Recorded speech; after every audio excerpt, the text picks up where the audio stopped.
It is like Christmas in October for many Hoodats, as it's been announced.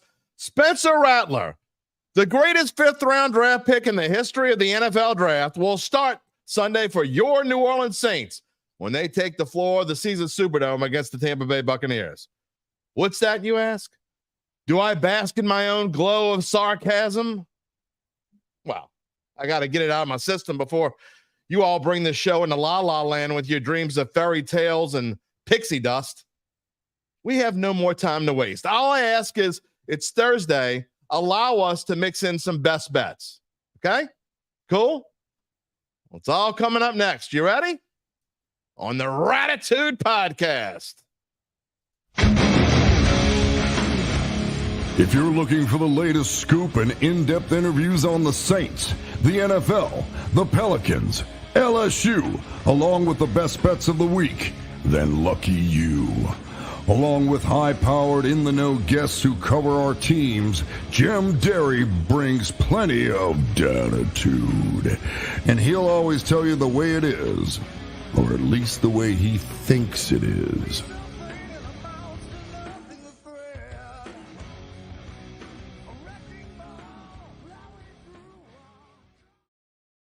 Where you at, New Orleans?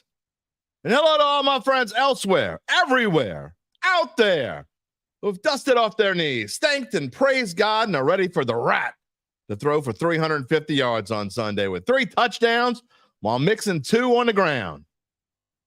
You know he's going to do it. Such a great day. We are renaming this podcast Dattitude. And it is episode number 292, presented by Evangeline Securities for a Thursday, October the 10th, 2024. I'm your host, Jim Derry. I can only wish I could have a cool nickname. I'm just Jim Derry. Whether you're watching on Vanilla.com social media channels or listening on demand to the podcast, as always, I thank you for being a part of the Dattitude family. Yeah, we're going to have some comments today. It is most certainly Tell the Truth Thursday. A-Town? He's loving on Dattitude. I got a feeling, I don't know, our numbers might go down today. They don't like when I make fun of their players. You know what? Gabe and I were talking about this before the show even started. Little rat music. He doesn't like 80s music, so we staying away from Rattler round and round. Who dat, baby, John Pace? They got their way. We're going to talk about it. Trust me. Philip Green. Does it really matter who starts at quarterback? We're going to talk about it. Our O-line is atrocious. Kamara's not 100%. Look, before we get started seriously, we got a lot to talk about today. A lot to do on this Thursday. You see it on the left-hand side of your screen. If you're watching, if you're not watching, why aren't you watching on YouTube? You be a part of the YouTube family, the ever-growing YouTube page. Just go subscribe. If you're watching right now, give us a like. I don't know why it helps, but supposedly it does. It makes me feel better. It makes me get into the Dattitude moment. Junior, hello, New Orleans. Well, hello to you. It is Best Bets Thursday. Gabe will be on a little bit. Tom Casale's coming on around 11:30. UBN, we had to record our segment yesterday, as we always do. We're making our best bets. We had a really, I won't say great, because it wasn't a great week last week, but we were all, 15 points is the most we can get. We were all at 9 or better. So we were all 9 or better. I was 4-1 last week. I knew, I was 4-0 going into Monday night. I knew the Saints was going to screw that up. Anyway. Plenty to talk about today. LSU Ole Miss. We're going to get into it briefly. We'll probably talk more about it tomorrow. I think Doug Mouton's coming on the show tomorrow. Larry cannot be here. He's got like 3 Fridays coming up where he's got an issue. So he's going to be on some Wednesdays coming up. But he cannot make it this Friday. He'll be on next Friday. Doug Mouton, I think, we have not completely confirmed it. But what's up? Let's see where this goes. Yeah. That's exactly what today is. Let's see where this goes. Because if you think I'm not going to be a jackass, then you'd be wrong. You've never watched the show before. Bring in your little rat emojis, Jeremy. Big Sean, I know you're super happy. Yeah. That's the best I could do for you. John Pace. Good luck, Spencer. God help us. No, look, I'm going to tell you right now. I'm not going to sit here and be that big of an ass. Of course, I'm rooting for the Saints to win. It's a much happier show on Monday. I'd rather eat crow po' boys every Monday morning for the rest of the season. I'd much rather be wrong than right in this case. Not every case, but certainly in this one. I mean, I'm not rooting against the dude. I just don't get it. I don't get it. I don't even kind of get it. A 5th-round draft pick that 31 other teams passed on and probably would have passed on again, but the Saints are smarter than a 5th grader. I don't get it. Explain it to me. All the pieces are not there, but anything can happen. It's like this whole new team was born again. Can't wait. All right, seriously, though, before we get to the rat attack, and Gabe's going to be coming on with his best bet, Tom, again, coming on about 11:30, and you being after that. We're going to be all over the place this morning. There's going to be a lot Saints. There's going to be our best bets. So we're going to start. We're going to end with Saints today. But before we get to that, I want to talk about our friends in Tampa Bay, in the Tampa Bay region, and our prayers for everyone in Central Florida. We may want to kick your ass on Sunday, but not today. We are rooting for the people of Central Florida. Look, when it comes to, I don't know if it's because I get flashbacks or just because I understand what they're going through or whatever it is, but I can't. My eyes are glued to the TV whenever there's especially a major hurricane. And it doesn't matter if it's Texas, doesn't matter if it's the East Coast, doesn't matter if it's Florida or wherever it is. Did y'all see pictures of Tropicana Field? What happened there? Man, if this doesn't give you Houdats a little deja vu and some bad memories, I don't know what will. What does this look like? What does that remind you of? I mean, I don't understand this whole. They were telling me that the roof's made of some kind of cloth that I didn't know about. Anyway, what does that give you memories of? Bad memories of. Yeah.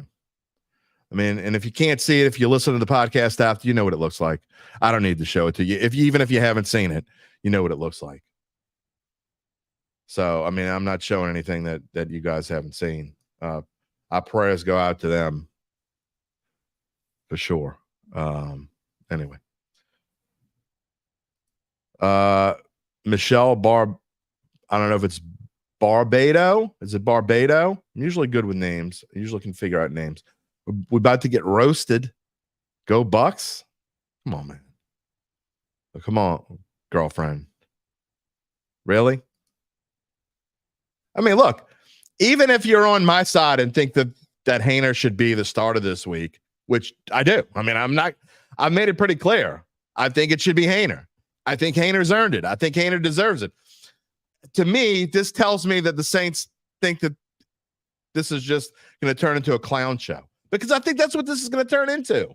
I think it's going to turn into a clown show. I was talking to Zach Ewing about it yesterday. He doesn't agree with me. I think you're going to see both of them on Sunday. I think they're going to treat this almost like a preseason game. I think the only way you don't see both of them is if I'm wrong and Rattler goes out there and just is fantastic. If he's fantastic, then there's no reason to put Haener out there. Turkel Collins. Haener looked scared when he was in there. What game were you watching? You wanted Haener to look scared. He didn't look scared. I thought he looked great. There were 2 passes, should have been 4 of 7. Okay, it was 2 of 7, should have been 4 of 7. There was one pass Kamara just kind of half-assed and let it drop. Another pass that hit Olave right in the hands, dropped. And then there were 2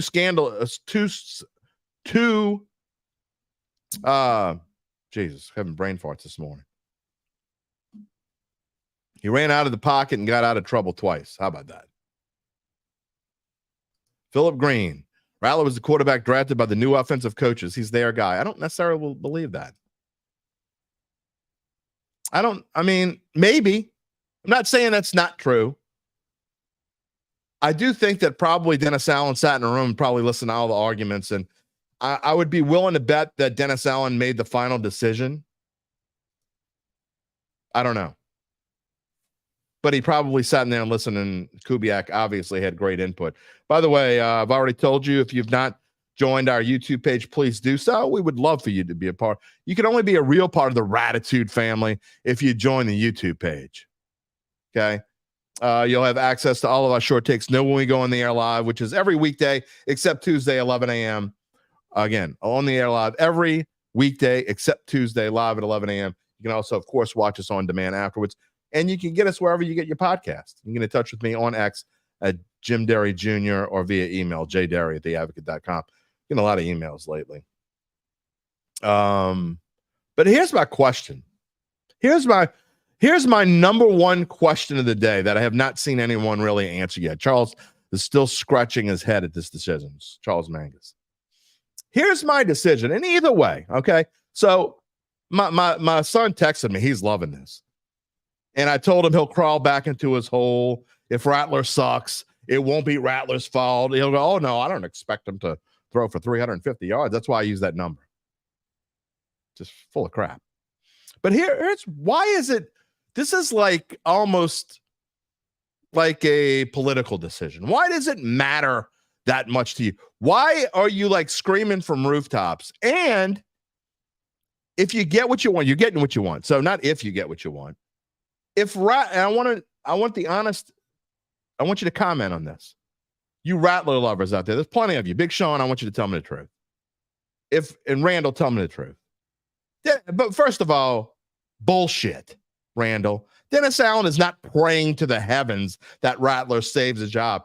If you really believe that, you got some major problems, my friend. We're going to judge Spencer Rattler. See, there you go. You're making excuses for him already because you know he ain't going to do jack crap. Haener was given 3 minutes to play. Starting Rattler is a slap in the face. I agree. Here's my thing. Richard's saying 2-15. They're not going to lose the rest of their games. Here's my thing. You like Rattler, but Stephon Wells likes Rattler. Doesn't matter as long as they win. There's the right attitude. You going to give me the thumbs up, Apple? No, not today. Not going to do it today because I wanted to do it now. I don't know. Here, that's the attitude you should have. It's like you're like my son's calling me. He's like, "Oh, I bet you're mad now." I'm not mad. I don't care. It's not that big of a deal to me. And I'm not going to sit here and if he stinks up the joint, I'm not going to take pleasure in it. I'm going to tell you that he stunk up the joint. See, that's what I'm talking about. See, Big Sean, you're hearing what you want to hear, just like always in life and everything else. You people are hearing what you want or think you're hearing. Jeremy, I don't care as long as we win. You're hearing what you want to hear. You're making excuses. So if you're wrong, it's just like everything else. If he stinks on Sunday, you know whose fault it's going to be? Dennis Allen's fault. It'll be anybody's fault but Kubiak or Rattler. This is the problem that I have with this. Derek Carr's on a 3-game losing streak. Who cares? Who cares if he's on a 3-game losing streak? It's Derek Carr's fault that he's on a 3-game losing streak? No. It's not Derek Carr's fault. I went back. Let's go back. We'll take that comment off. We'll come back to it. Keep the comments off for a minute. Here's my thing, and I've said this before. I said this 3 weeks ago, 4 weeks ago. Go back in time and look at it. Even Zach Ewing's telling me I might be right. What did I say when Eric McCoy went down? Who is the most important player on this offense? It's not Derek Carr. It's not Alvin Kamara. It's not Chris Olave. It's none of those people. It's Eric McCoy. When Eric McCoy got hurt, this team completely changed. Period. When Eric McCoy went down, this team went down in a big hurry. There's only so many things you could do. You can't. So maybe I'm helping you make excuses for Rattler because I'm saying what some of you are saying out there. I don't expect him to do well, but I wouldn't expect Haener to do well either. I don't expect anyone to do well behind this offensive line, which is the worst maybe in Saints history right now. It was bad already. It was the 31st or 32nd best offensive line before Eric McCoy got hurt. And now Cesar Ruiz, who's average at best. I don't even think he's average. But you take away Cesar Ruiz, you took away Ryan Ramczyk already, and James Hurst retired. So you're already talking about a bottom 4 offensive line. Now, you're added Taliesin Fuanga, but, you can't put lipstick on a pig. So we can say all this all we want. Rattler is not a savior. Kubiak is not a savior. Can they make things better? Maybe. Can Rattler make things better? Maybe. I doubt it. Is Rattler better than Haener? I don't think so, but I don't think we'll ever know, to be honest. I don't think we're going to know this week. I don't think we're going to know next week. If Rattler stinks and they put Haener in and he stinks, I don't think there's any way to tell because we don't have the real offensive line. So you're all missing the point. You're all getting fired up.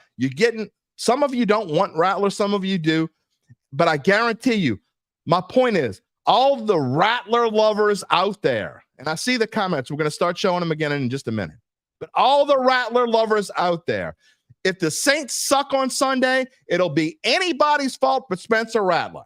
If the Saints are great on Sunday, it'll be only because of Spencer Rattler. William Lopez has a comment. What people don't get it is preseason is a mirage. Teams that don't game plan often play their starters. I think Rattler supporters will be shocked by Sunday's game. This is not going to be preseason, folks. Spencer Rattler is not going to be going up against 3rd and 4th stringers. Calvin says Rattler get a pass because he's a fan favorite. Oh, he's definitely going to get a pass. As I mentioned, John says, Kubiak has simplified the role for the quarterback. Coaches may simplify the route reads even more for Rattler. They will. They do. Rattler's mobility may prove to be a plus. Sure. But, I keep hearing this shit about Rattler's mobility. Haener has just as much mobility, at least what I've seen. No one can tell me that Rattler's mobility is any better. I haven't seen it. Dustin McCann, I don't think anybody can play behind that line. But Rattler gives some mobility. Again, here we go again. Looks like Pat Mahomes. Are you insane? You're comparing Spencer Rattler to Patrick Mahomes. I've been talking about this for months now. Y'all are living in some kind of cloud land. Y'all are living in La La Land. I want to go with you to La La Land. It sounds like a much better place. Ooh, La La Land. Spencer Rattler. He can lead us to the promised land. I want to live there. Taylor DeMarco, Haener and Rattler could be equally talented. And what sets Rattler apart is he has the it factor. Says who? From where? Where do you get that from? Why do you think that? That's what I want to know. What has led you to believe that you've seen it? Because you watched a Netflix show that was edited? By the way, I'm on that same Netflix show. In case you've missed me say that 100 times. That same Netflix show, I am the play-by-play voice of Lance Lejeune, who's also one of the 3 quarterbacks on the show. Swagger plays a plays a role. Give me a break. Everybody's got swagger if they're playing well. Daniel Furlow says he's rolling with whoever's on the center. Yeah. I'm with you.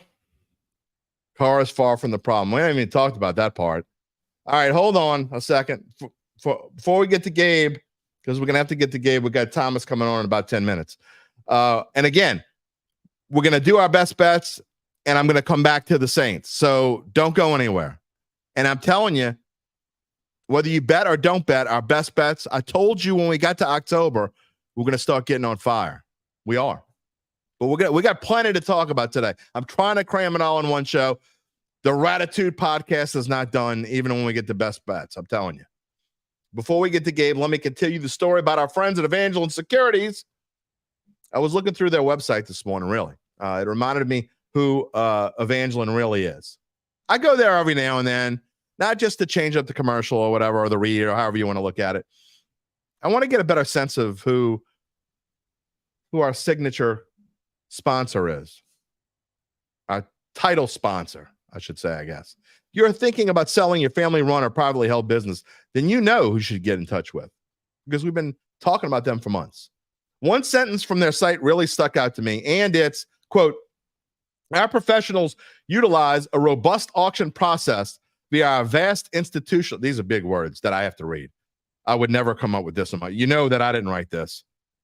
Our professionals utilize a robust auction process via our vast institutional capital network to generate optimal results for clients across a wide array of industries and deal sizes ranging from $20 million to over $200 million.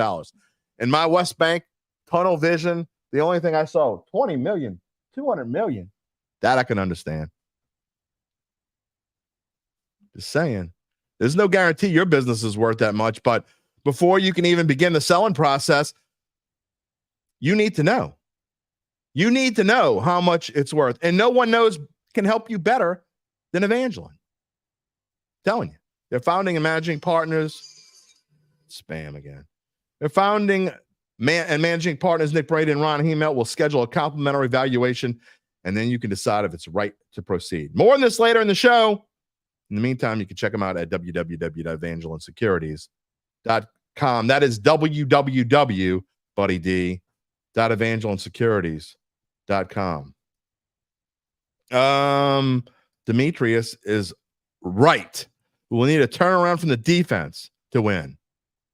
But keep in mind, they drafted Rattler with Haener on the roster already, so they must see something in him that makes him worthy to start. I agree.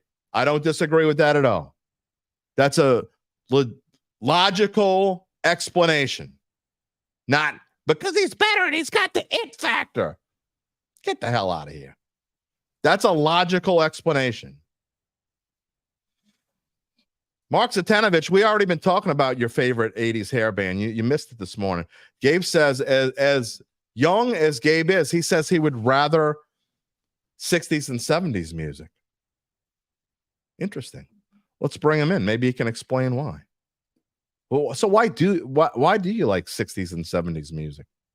I prefer the bands. All right. You know, my like favorite Brad, band, the Carpenters. like Led Zeppelin. Oh, okay. Probably my favorite band. I'm a lot softer than you. Yeah. Okay.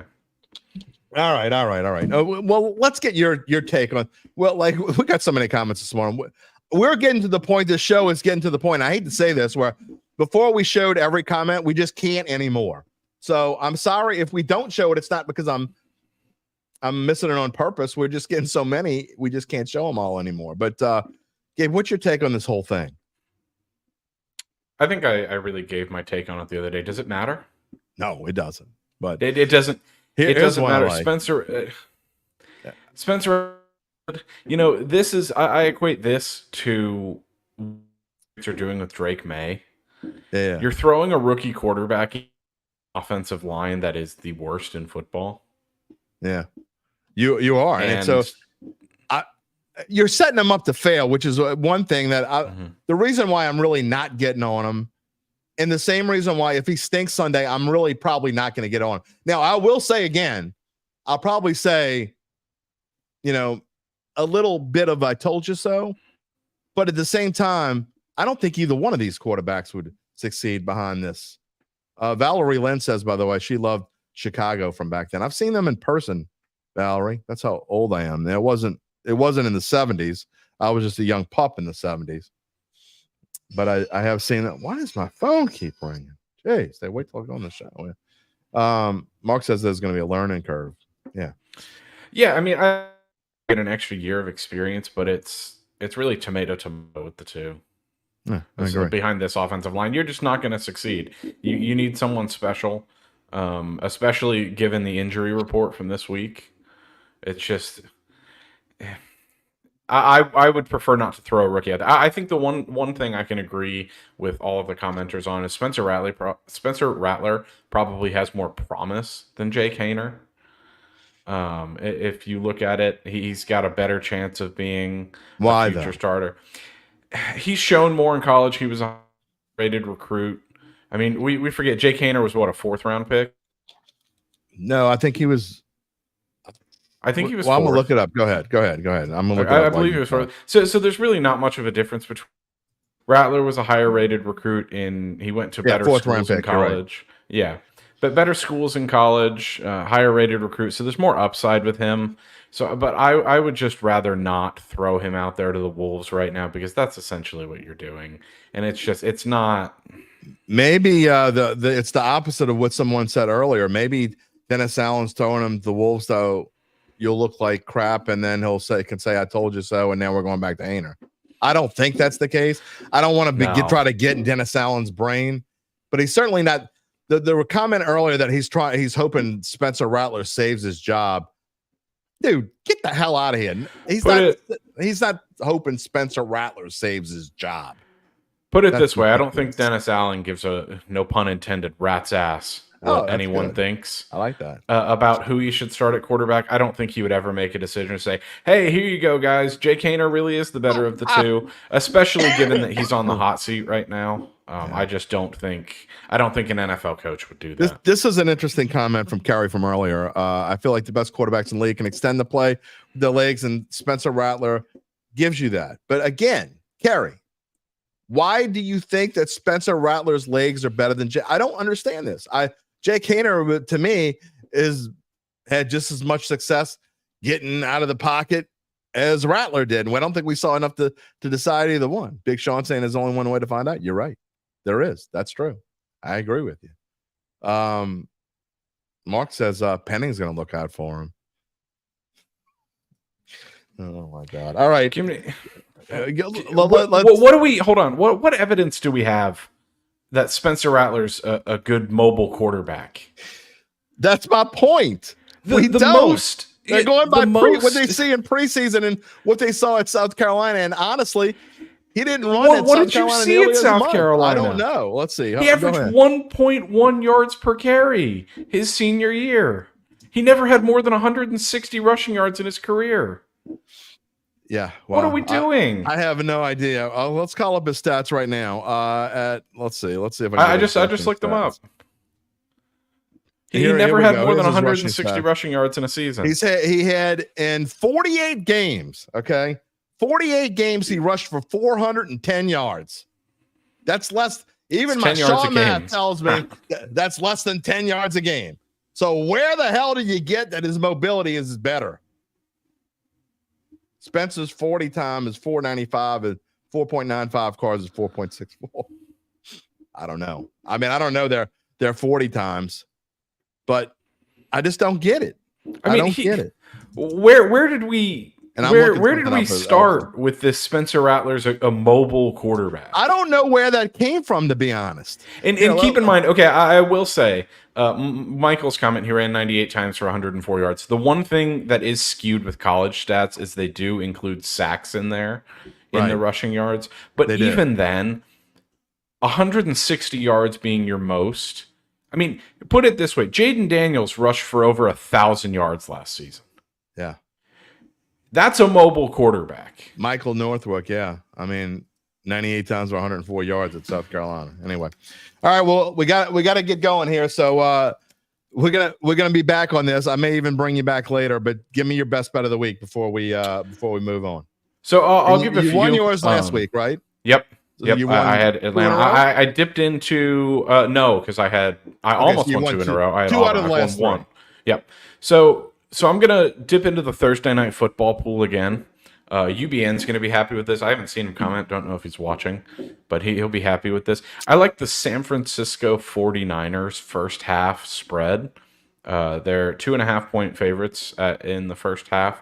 They finished 4-1 as the leaders in the first half this year. Yeah. I mean, they've really struggled toward the back end. They've blown multiple double-digit leads in the fourth quarter.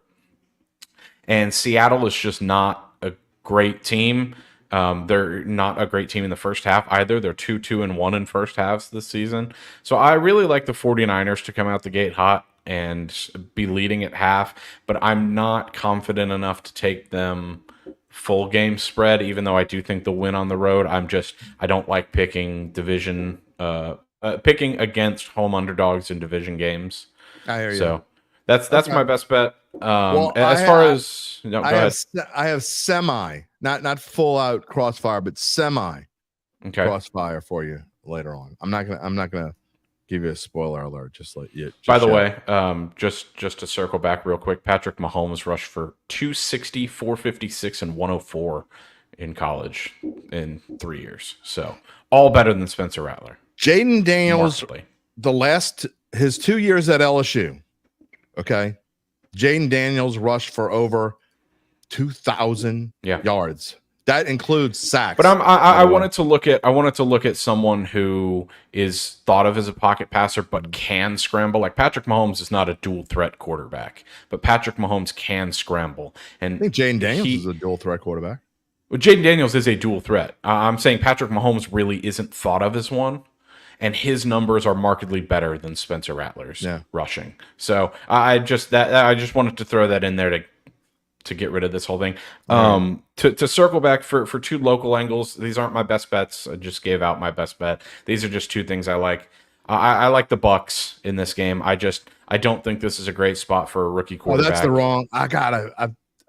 You got the wrong LSU line. I do know that. I got the wrong everything line. I didn't fix this thing. So, but I have them right on all the other slides. So go ahead. I would give you the DraftKings odds for LSU. Or the Saints, but DraftKings is down right now. This morning. It's down this morning. It's 3. Ole Miss 3-point favorite. I got them right on all the 3.5. Ole Miss 3.5 at FanDuel. I know that, but all right. So in these two games, I like the Bucks.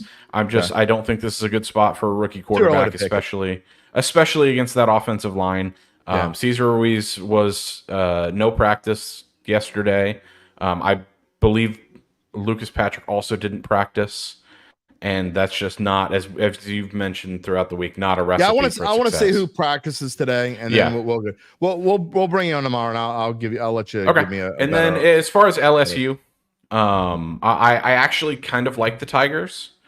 I didn't when I started this week, and then I researched the line. LSU's 16-1 at home under Brian Kelly, the lone loss being to Tennessee in his first season. This is the first time, if this line closes, I don't see a drastic swing in this line. Much. No. Yeah, so this will be the first time LSU is closed as a home underdog since Alabama 2 years ago. And we all know what happened in that game. And then also, Ole Miss hasn't beaten LSU in Baton Rouge since 2008. They've only beat them twice this century in Baton Rouge. It's just not a place where Ole Miss typically finds success. So I kind of like the Tigers outright. I'll tell you what I think on that tomorrow too. But we have someone that who's also gonna, I think, may jive with you. We'll see how it goes, and we'll talk to you tomorrow. Maybe later in the show. Who knows? I'll be here. All right, let's bring in Tom Casale as we move on. And we got 3 of us. There we go. All 3 of us were on at the same time. Tom, what's going on this morning? Lots of talk before we get started here. I know you've missed the first part of the show, but the Spencer Rattler lovers are on fire this morning. Yeah. What do they love? That's what I'm trying to find out. They love that he's not Derek Carr is what they really love. Is he coaching? I don't know. We got all kinds of comments that, again, commenters, we thank you. We love you. There's hundreds in the queue right now. We'll get to them in a little bit. We're going to go back and forth. We started with the Saints. We're going to end with the Saints. But Tom, you and I and Uncle Big Nick, we said we would start October hot. We did. The highest point total we can get is 15. 9 is the lowest that any of us got. I think you and Nick might have 10. I don't remember. But anyway, it was 9, 10, and 12. We had a great week last week. Going to make it even better this week. You see the standings there on the left. We're starting to tick up those numbers a little bit. I'm excited about now that we have kind of our finger on the pulse of what's going on. I feel better about what we're going to do here. Yeah, it should be a good October. Yeah, should be. And there's some we're going to get to after your picks, by the way. I picked out the 3 best games from college football and the 3 best from the NFL. This is the weekend, one of the weekends you said, even if you were having your own wedding, you wouldn't go to it. Right. Yep. I'm not moving much this weekend. All right. Before we get to picks here, I just want to get your initial thoughts on see, now I can ask someone who's kind of a neutral observer, right? You're outside of the fray, even though you're the sports director at bet.nola.com. You're a New Yorker who, from the outside, can look at this from the outside looking in, and I'm very interested on your thoughts of Bucks Saints this week. We'll talk about LSU Ole Miss in a minute because it's in your picks, but your general thoughts of Derek Carr being missing, offensive line is in shambles. This line has changed from, it was Saints -3 a week ago, and it's changed 6.5 points to now Bucks -3.5. It has jumped over several thresholds, including that all-important both 3 points. Now you got the Bucks as a 3.5 point favorite. Yeah, and I'm seeing some comments in here. See, the problem with Spencer Rattler, which I don't know if some of these people know or not, is he was the projected #1 pick at one point. Okay, he was the man. So his college career was disappointing in many ways. Now that doesn't mean he can't come in and be a good pro quarterback. Pro's different than college, but I'm just saying, he was supposed to be the next big thing at Oklahoma. Then he went to South Carolina, but I just don't like this Saints team at all. I want to know how they go in the film room and look at Chase Young as a team and his coaches. And what are they doing about it? Because if my son gave the effort that Chase Young gave, he plays today, I'll go out on the field myself and rip him off that field. So what are the coaches doing when they're watching film and they see this guy? He must have played 30% of the plays at full speed. I mean, it was embarrassing. So I think there's bigger issues. The narrative and the media are always going to talk about the quarterback, but I thought the effort in general against the Chiefs was awful. I agree wholeheartedly. And at some point, listen, guys, at some point the wheels are going to come off here. All right, players aren't stupid. You've been in NFL locker rooms. I've been in NFL locker rooms. You don't think the Jets players knew that Saleh was living on borrowed time? Now I know you say the Saints aren't going to fight you. That's not the way their organization works. And I'm not saying he's going to get fired, but he's going to get fired soon. I mean, the guy's got a 33% winning percentage in the NFL. So unless this quarterback comes in and saves his job, I look at this Saints team right now. Quarterback's not going to save his job. No, and I don't see anything good about it, to be honest with you. I mean, they're not throwing the ball to Chris Olave. That's an interesting. You get a new offensive coordinator in here, and he's throwing. The first 2 weeks, they look like they're the greatest show on turf. Now Chris Olave, maybe it's the quarterback's fault. I don't know, but I don't see any reason to be high on the Saints just because they're starting a rookie quarterback. Yeah, and I will say this. Look, before we move on, there's a comment here I want to show before I'm John Muley, you're new to the show, and I'm going to tell you what I think. Doesn't matter that Rattler was a 5th round pick. Purdy was a 7th round pick. Brady was a 6th round pick. The experts are not always right. But you know what? They're usually right. You're picking out two outliers. Yeah. Those are 2 outliers that you could find. Name me like 5 or 6 others. Okay, I'm going to say this again. I know I've used this expression a lot, but the Saints are not smarter than a 5th grader. Okay, there's a reason why 31 other teams passed on them. Does that mean the Saints will be wrong? No, it doesn't mean they'll be wrong. But you go and find me how many players that were drafted in the 5th round or later are starting right now, and the answer is not many. I know Brock Purdy. Before the season started, it was just Brock Purdy, and now I'm not sure where was Aiden O'Connell picked. Was Aiden O'Connell picked? I don't remember. I don't think it was quite that late, but he can't play either. So, exactly. So, I mean, you can go down the list all you want. It just, I mean, you can love Rattler all you want, but I'm telling you right now, this is what's going to happen. And I'm not wishing this to happen. This is what I predict to happen. Spencer Rattler will be average at best, but I think worse than average and not very good. And people will either make excuses for him and blame someone else, blame the offensive line, or if he's great, because they won't blame any. He'll be great if he's great. But if he's terrible, they'll either blame someone else or they'll just disappear, which is what people usually do when they're wrong. Because my own son does it. He'll disappear, or he'll just comment back when I tell him he was wrong about something. He'll text me back, LOL. That's what we'll get. So anyway, we'll get back to the Saints in a little bit. I know Tom's got some things to do. We got to get to his picks. Again, 9 points last week. We're looking to move forward. There's a couple that I really want to ask you about. Your first pick here. I don't understand this line, Tom. Missouri, who look, I know they had a bad week last week, but they're playing an FBS team in UMass. They're only at 20. Why? First of all, why the hell are they going to UMass? Because this is on the road. Second of all, why is the spread only 27.5? Shouldn't this be like 40?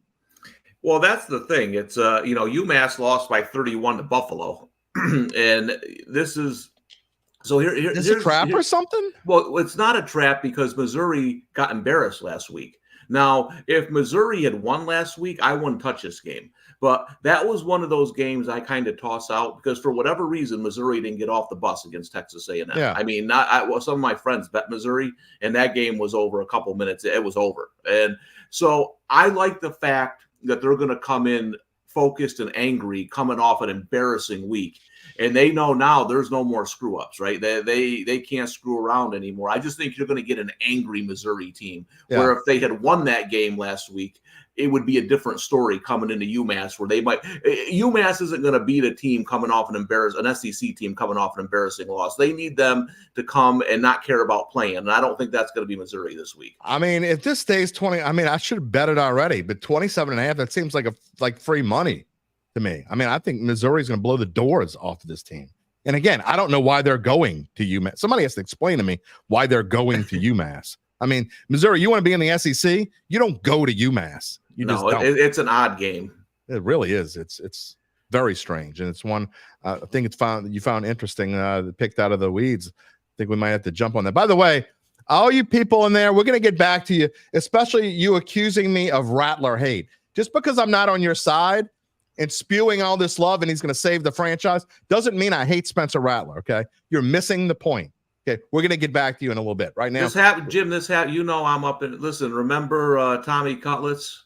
There was Giant fans who thought this was the guy.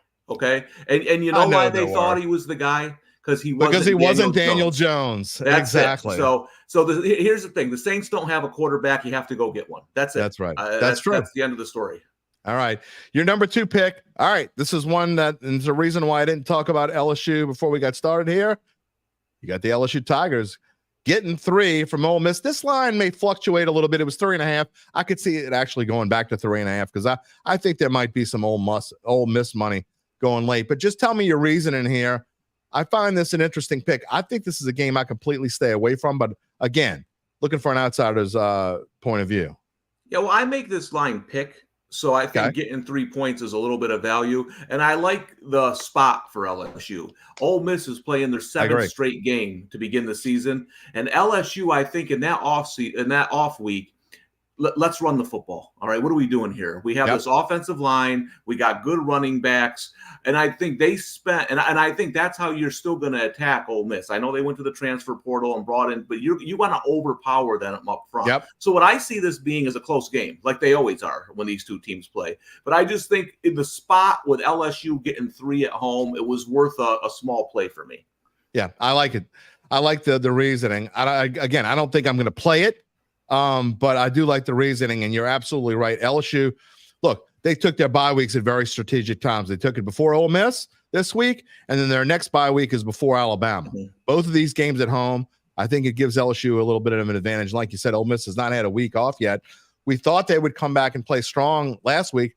They did for a half, and then against South Carolina, they kind of faltered in the second half. Maybe they got a little tired. They could come in here emotionally spent. So that's an interesting angle to look at. We'll talk about that more tomorrow probably as well. All right, your 3-point pick. No, the college pick. You're talking about the USC Trojans getting 5.5, playing those Penn State Nittany Lions. And Uncle Big Nick talks about this, and he's got a pick in this game. He doesn't have a side. He's got a total. But he says this is about the time that Penn State starts to falter a little bit. Yeah, and I just don't I think we have too much USC hate. I understand Lincoln Riley's not doing what he's supposed to be doing there. They didn't look good last week, but what exactly has Penn State done to be a 5.5-point favorite in this game? They didn't look all that great against UCLA.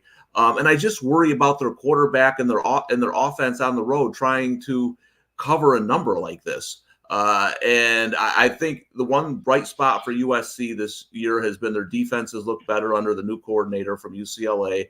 And I think they're going to give a lot of problems. And I just think it's going to be a closer, lower scoring kind of game. So this was one of the few times I was wrong on the line this year. I actually took it at 3.5.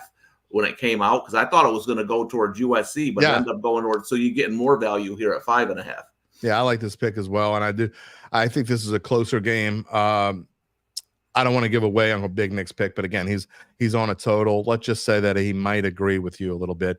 He's got another agreement coming up. It's not right here, but I'm going to tell you when it is. It's coming up anyway. Your only NFL pick of the week. You got the New York Jets, and let me guess, the coaching change. Robert Saleh's finally gone, and whenever you get a coaching change, kind of boost up. It's been a very successful pick the last 20 years or so. When a team makes a coaching change, the next week they usually cover. Yeah, and the reason is the players know when a coach is an idiot long before us. They do. Okay, and I'm not saying they have the right people in the building, but you know that they didn't want Saleh there anymore, and they got that idiot Hackett. He's not calling offensive plays anymore. Right. But the reason I like this game here is that besides the coaching change, excuse me, the Jets defense has done well against Buffalo and Josh Allen, and it's the defensive coordinator who's kind of running. So I think the emotion of the coaching change, plus the Jets defense, which has played pretty well all season anyway, knowing how to play against Josh Allen, I like him as a small dog here. All right, this is a game. Look, I picked the Jets in my picks column, but I picked them they're not in my top 5. I just don't. I don't have the heart to put money on this Jets team. I just don't. They have. I get that Saleh's gone and it could give them a boost, but I don't know what's going on. Aaron Rodgers needs to go back to Wuhan or something because something's weird about that dude. Oh, there's always something weird about that dude. But I just have a hard time betting this game this tight on a Monday night in prime time, and the Bills are pissed off. And again, if I had to bet it, I'd take the Jets, but it's a scary proposition. All right. Spoiler alert. You and Uncle Big Nick are on the same game here as their number 1 pick. That's right. I'm giving a spoiler alert. I don't usually, but y'all both like it. So that gives me a reason to say, hey, man, I got to jump on this. Pitt minus 3.5 against the Cal Bears, who just gave one away last week, had the game won. I don't know if Miami's like drinking some kind of miracle powder or something that's giving them victories, but they drank it again last week and they beat the Cal Bears. And now Pittsburgh, who I think is kind of flying under the radar, Tom. Yeah. So when, FanDuel had the lines up early, a few games, and this was one of them. And as Miami was scampering into the end zone to take the lead, they had 2.5 on this. And I said, that's all I need to see. Now it's up to 3.5. Boy, this is a terrible spot for Cal. Okay. They had really the biggest home game in years. They blew a 25-point lead. Now they got to fly to the East Coast. And I'll tell you, Pitt is still undervalued in the betting market. I actually took Pitt last year to win the ACC at a big number because of their schedule. I mean, they didn't have a good season. But the problem was quarterback. Now they have Eli Holstein in from transfer from Alabama. St. Thomas More High School in Lafayette, by the way. And the whole team has changed. It's a different team now. And I just don't think the market has caught up. Now, everyone's going to remember, oh, geez, Cal played Miami. Cal also lost at Florida State. You know how many wins Florida State has this year? One. Okay, so I mean, it's not like this Cal team. Now they did win at Auburn, but they're facing quarterbacks who can't throw the ball forward. Yeah. Like, Auburn doesn't have a quarterback, and I just think when you saw last week, I think their defense is a little bit overrated. When they played Cam Ward, he went for over 400 yards. So I think Pitt's offense, and I think this is going to be a tough spot for Cal to get back up after blowing that loss last week. Well, I like it. And like I said, if you and UBN are both on it, I'm gonna jump on it as well as we take off in October. Okay, before I let you go, we don't need to go through and spend too much time on here, but I got our best of the week. Again, this is the week you talked about staying home. You knew you were staying home. You're gonna park yourself on your couch. You're gonna get maybe you'll get your MREs ready so you don't even have to get up. You'll have everything next to you. Have 2 gallons of water sitting there because this is a big weekend. We start with the Red River rivalry real quick. Texas at Oklahoma. If I had to pick this, again, this isn't one that I would bet on, but even 14.5 isn't enough for me. I think Texas blows Oklahoma out of the water. I agree. And what I didn't play this one straight up. What I'm waiting for is I'm just wondering if yours takes a quarter to get back in the groove. I think as the game goes along, this is going to get uglier and uglier. So I might look for a live situation or a second half bet. But Oklahoma just doesn't have an offense. Yeah, I And agree. the defense stays in games for a while. They have some talent there. Venables is a good defensive coach, but they're just not going to get enough first downs in this game. The defense is going to wear out. So I would really look for a live bet or a second half bet on Texas here. I agree with you. I might even I might look live too as well, but because that hook, I just don't like 14.5. So I'm not going to bet a 14.5 before a game. Wait to see what happens. And if I don't get a bet in, if Texas takes a big lead, then I don't get a bet in. It's not the end of the world. 6:30 Saturday night, same time as LSU. So you got LSU and Ole Miss. You need 2 TVs because you need to watch this one too. Number 2 and number 3 playing one another. Ohio State at Oregon. And I'm just going to tell you, I don't get the love over Dylan Gabriel. To me, he's okay. Oregon's okay, but I don't get the love for this Oregon team. Meanwhile, I think I've kind of changed my mind. While I think Texas is the best team in the country, I think Ohio State is clearly the second best team in the country. I think Ohio State wins this game by a touchdown, even though it's in Eugene. Yeah, this is an interesting game. I don't have a strong opinion on the side. I think Ohio State has the most talent in the country, especially on the defensive side of the ball. I would lean them. Will Howard making his first start for Ohio State on the road in Eugene can always be tough. When I look at this game is like 53.5, man, they're begging for over money. Yeah, they're begging they sure are. And the pros are taking the under, the Joes are taking the over. It doesn't always work out that way, but I think it's going to be a lower scoring game. That's always tough in college because of block punts and, interception returns. You never know what you're going to get there. But I just think the pace of this game is going to be more defensive. So I would lean under 53.5. I like the under as well. I actually think Oregon's going to have a tough time scoring. We don't say that a whole lot, but I just do. I think Ohio State's going to be able to shut down Oregon. I think they win somewhere along the lines of 27-13 or somewhere along those lines. We'll see.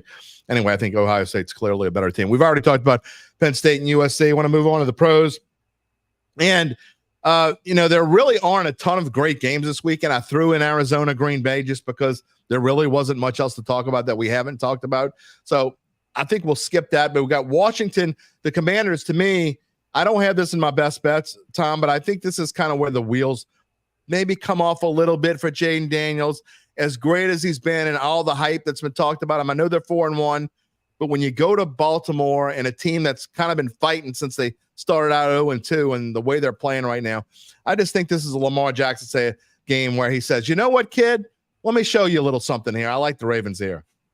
Yeah, and I didn't check what it was before I came on, but what I like here is probably a Ravens team total over. Mm-hmm. Washington's defense is not great, even though they played well last week. But I think Washington might have a little bit of success on offense, but I just think the matchup for me is the Ravens offense versus Washington's defense. Can they stop them? And I don't think so. So I could actually see the Ravens getting in the upper 30s, low 40s here. Yeah, and this was a game where before I did my picks, I go in, do my power ratings, and make lines what I think they should be.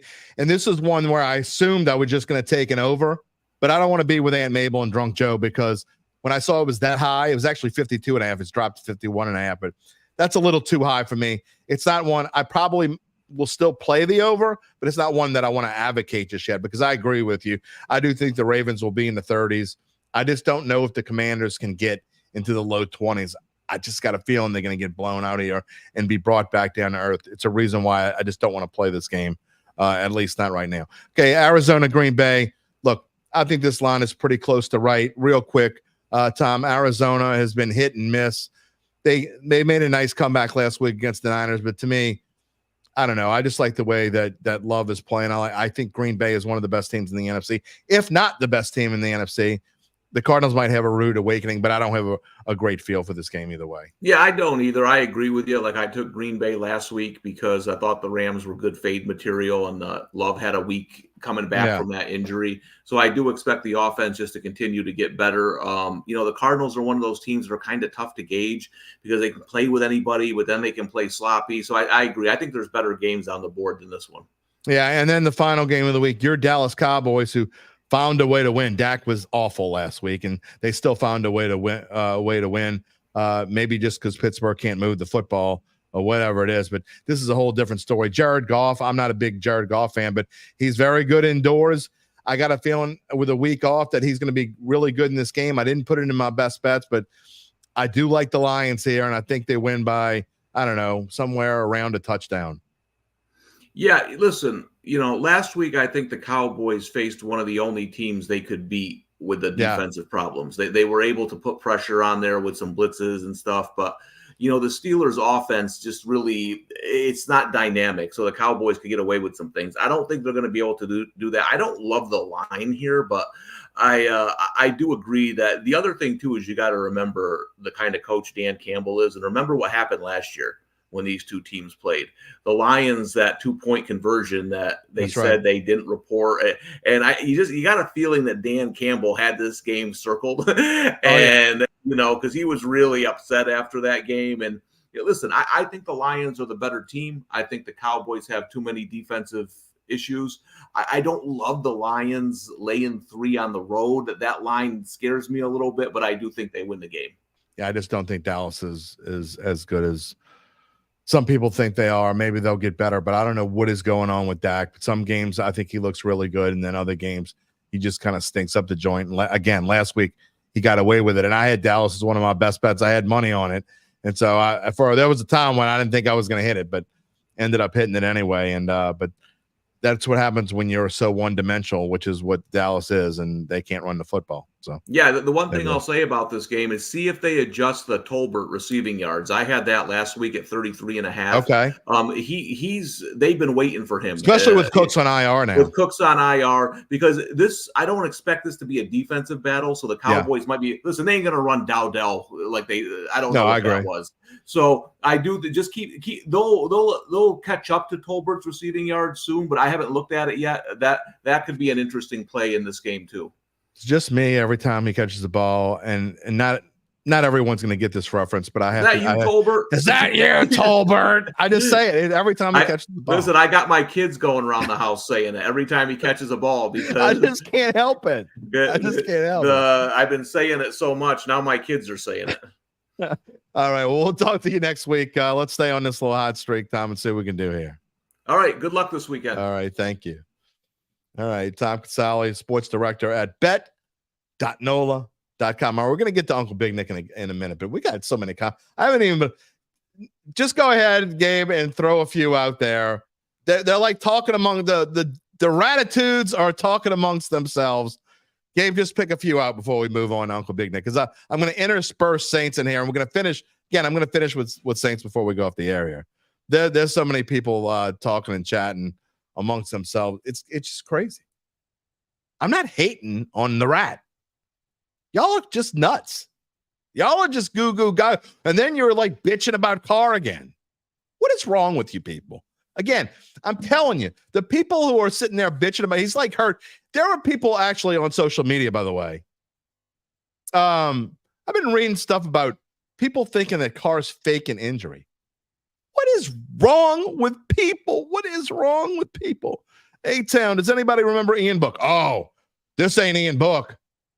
He's Spencer Rattler way better than Ian Book. You can't compare him to Ian Book. Hakeem says, y'all sound like y'all mad he was named the starter. We're not mad. I don't get it. I'm trying to understand. Make me understand. And you saying he's got more mobility when we're telling you he doesn't. There's nothing in his past. There's nothing on film. There's nothing in his stats. There's nothing anywhere that shows that Spencer Rattler is this great mobile quarterback. Tyler, people were big on Ian Book. Another one. I want the best for Rattler. So do I. People need to let him actually play before crowning his great. They've been crowning his greatness since they drafted him, Tyler. Jeremy, this is the one that I wanted to show. Good one. This Rattler hate is deeper than football. Damn, give the kid a chance. Can't be any worse than Carr. Are you insane? Do you think Spencer Rattler, first of all, if you truly think Spencer Rattler is better than Derek Carr, I know I use this line a lot, but it's what I'm going to say here because it fits. If you truly think Spencer Rattler is better than Derek Carr or ever will be better than Derek Carr, do yourself a favor. Go buy a loaf of French bread at Rouse's. Let it sit out on the counter for about 5 days. Take it, crumble it up into a plastic bowl. Go to the park on Sunday when the Saints play at noon. and sprinkle it out for the pigeons to eat, because you don't know what the hell you're talking about, and you certainly don't know football. And then you can come back at 3:00 after you've fed every pigeon in City Park and see what the Saints score was and watch and look at Rattler's stats. And then you can not come back Monday and have to hear me say, I told you so. Bird Sanford. I will not know how bad this team is until we get the O-line back healthy. That is the key, Bird. Until Carr and McCoy are back, this team is in a world of hurt. Doesn't matter who the quarterback is. Doesn't matter who the running back is. Doesn't matter who the wide receiver is. And something Tom said a little while ago, and we're not even talking about it here, is we keep giving the defensive line, the whole defense, really a pass. You know what the defense's rank is right now? Nobody wants to talk bad about the defense. They all want to talk about Derek Carr and how Derek Carr sucks. You know who sucks? The defense sucks. They're ranked 23rd in the NFL. 23rd. They've dropped. They've continually dropped down further and further. They are 23rd in the NFL in yards per game. Brandon, even the 49ers lose more game with Trent Williams out. Absolutely they do. 3 injured linemen, 100%. Amen. When are you going to start getting on the defense?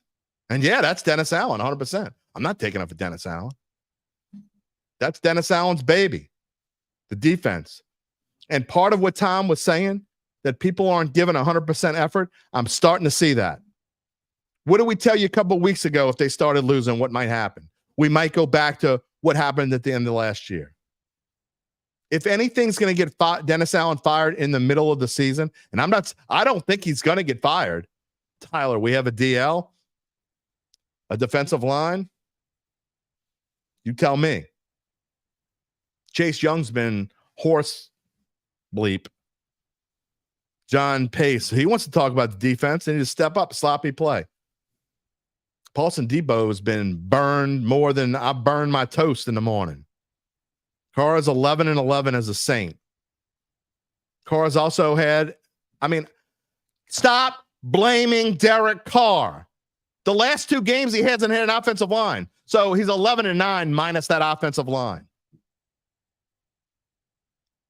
What is you want to ask me about Spencer Rattler and why I feel this way? Because I don't really care one way or the other. I don't think it matters, Rattler or Haener. I'm going to be honest. I'd rather see Haener because I think Haener's earned the right to play on Sunday. And I'd like to see what Haener could do with a full game. But it doesn't make a difference. You ask me, what do you hate about Carr? Why do you spend so much time hating on Carr? It is mind-boggling. I keep telling you his stats over and over again. The first 2 weeks, you loved him. Rob Fan Guy. Just because he looked better running for his life at South Carolina doesn't mean it will look any better now. I don't think he looked any better at South Carolina. What made anybody think that Spencer Rattler looked good at South Carolina? What was his record at South Carolina last year? I'm doing this live. What was their record last year? They were 4th in the SEC East, and they were 5-7. So you want to talk about Derek Carr's average ass? How about Spencer Rattler, 5-7 for South Carolina? If he's so damn good, and he was drafted in the 5th round, and the Saints are smarter than a 5th grader, why the hell are you so fired up about a guy that went 5-7 in the SEC and couldn't make it at Oklahoma because he got beat out? And then transferred because he got his feelings hurt. And my God, I'm not playing at Oklahoma. I'm going to leave. Get out of here. Better than Haener did at Fresno. No, he's not. He's not. He didn't do better than Haener at Fresno. He most certainly did not. Let's go back and look at Fresno State. What was Haener's last year? 2022? We'll do this live on TV. Watch. They finished ranked. Their last few games here, they beat Boise, they beat Washington State, they beat the hell out of Wyoming, they beat Nevada, they beat UNLV, they beat Hawaii, and they finished ranked. So no, he didn't do better than Haener did at Fresno State. Brian Estee, the current Saints' current problems are more on Loomis than DA or Carr. You know what? I'm not going to even argue that point because I don't know if that's true or not. It might be. They let this offensive line get to this point. Mahomes had a bad college record too. Jesus Christ, dude. Y'all will continue to make excuses over and over again for people you love for having no reason to love them. Why the Saints draft a bad quarterback? Because they always draft a bad quarterback. They've been drafting bad quarterbacks since they started, except for Archie. Name me one good quarterback the Saints have drafted besides Archie Manning. I'll wait. Go ahead. Name me one. Somebody name me one. Rattler will be average at best because that's all you can hope for with an injured O-line. I'm still waiting. Somebody keep Googling it. Keep Googling it. Somebody Google it. Quick. Hurry up. No, not him. You can Google it all day long because you can't find one. There you go, Randall. Keep making excuses, but you're bashing Carr, who played behind the same offensive line. You'll bash Carr, but you're going to give me crap because I'm judging Rattler before he starts. I didn't judge him. I'm just telling you that your expectations are way too high. Oh, you're going to give him a pass. All right, this show's getting super long. This is going to be at least an hour and 40-minute show. I got to get to UBN, okay? 19 minutes of UBN and our best bets, and I'm going to wrap up the show with Saints. Y'all keep talking amongst yourselves. We'll come back, and I'll finish it out with more of your deludedness, whatever word you want to use, your fairy tales, your pixie dust. Carr steals kids' Halloween candy. Maybe that's it, UBN. Speaking of UBN, let's get to it. Again, 19 minutes of our best bets, and I will come back and wrap up the show. You know what? Before I get to UBN real quick, so I don't forget. We told you earlier we'll let you know more about Evangeline Securities and how they can help you figure out what your family or privately owned business might be worth and whether it's time to sell. How do they do it? Well, after their complimentary valuation of your company, if you decide to proceed, native New Orleanians Nick Braden, Ron Hemelt, and the folks at Evangeline will begin an extensive auction process from established private equity funds from around the world. Not around the NFL, not around the rat train, around the world. They will maximize the return process for the founder and his or her family. They don't have a backup quarterback at Evangeline because they don't need one. No one gets hurt at Evangeline. They only get happy. In fact, Evangeline Securities is the top producer on their platform. There are very few companies like them in this area, none with their dedication and success. They are fully licensed, ready to serve you. So get in touch with Nick and Ron about what's really important the rest of your life. You can find them at www.evangelisecurities.com. That's the best you could do. Mark Bulger? Tyler, you're reaching. Spencer Rattler has the intangibles. We ain't never seen him play in a regular season game. He's played against third and fourth stringers in preseason, but he's got the intangibles. Randall, go feed the pigeons, Randall. All right, best bets time with UBN. Keep your Saints comments coming.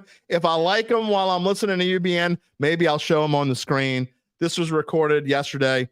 We'll be back. We'll wrap up the show with 5-10 minutes of more Rattler talk. Can't wait. 19 minutes of UBN here. Uncle Bidnick, can we make some picks today? Mom, can we please?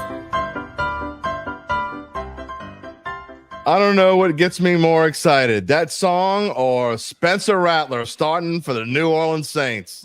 Happy Spencer Rattler Day. I mean, good Lord, it's It's fun gonna go stuff. down in history, Saints history. This is the day it all turned around. This is the day the whole franchise changed. It's today. Look, see, we're on here. We're recording the show to be signing Drew Brees was nothing. Wait till exactly. this. We're recording the show on Wednesday night, and I already know how the show was going to go on Thursday, so I'm making sure I bring it up. Exactly. Drew Brees will be a footnote in history to Spencer Rattler. Exactly. I mean, can't you wait? You can't wait, can you? Oh, I can't. I cannot wait. I mean, I see that kid play Saturdays against good teams. He was phenomenal. Look, that's why he had to transfer 3 times. I mean, if I'm right, I might have you on the show just for funsies on Monday for like 5-10 minutes just for fun. Yeah, that'd be fine. All right, let's get to it because I've already told you that I want to hold this segment to 15 minutes, and I've just wasted a minute and a half of your time. So talking about the next coming of Jesus, who plays for the Saints, even though he's a 5th round. He's pick a god in like 16 different religions, and the other 31 teams didn't want him, but the Saints are smarter than didn't want him 5 different times. Yeah, apparently. Anyway, now that we've successfully pissed off the audience here, or at least some of them. We both had great weeks last week. You were 3-1-1. Don't look at his overall record. We told you he was going to catch fire. He had a rough 2 weeks to get started. We told you jump on the train while you can. We both went off last week. I hit 12 points. I missed the Saints. I don't know what I was thinking there. You pushed on one, which made your point total lower than it probably should have been, but whatever. Anyway, we are rolling into October. I'm going to keep it rolling here. Are you ready to keep it rolling? Yeah, I'm ready. I mean, that push was miserable because it was 2.5 when I sent it to you. I know it was. I know. Well, that's what happens when we have to do this show early in the week. Like Jacksonville just beats Indy at home. Yeah. It's crazy. 9 for the last 9. I feel so good about Jacksonville last week that I actually made them one of my knockout picks.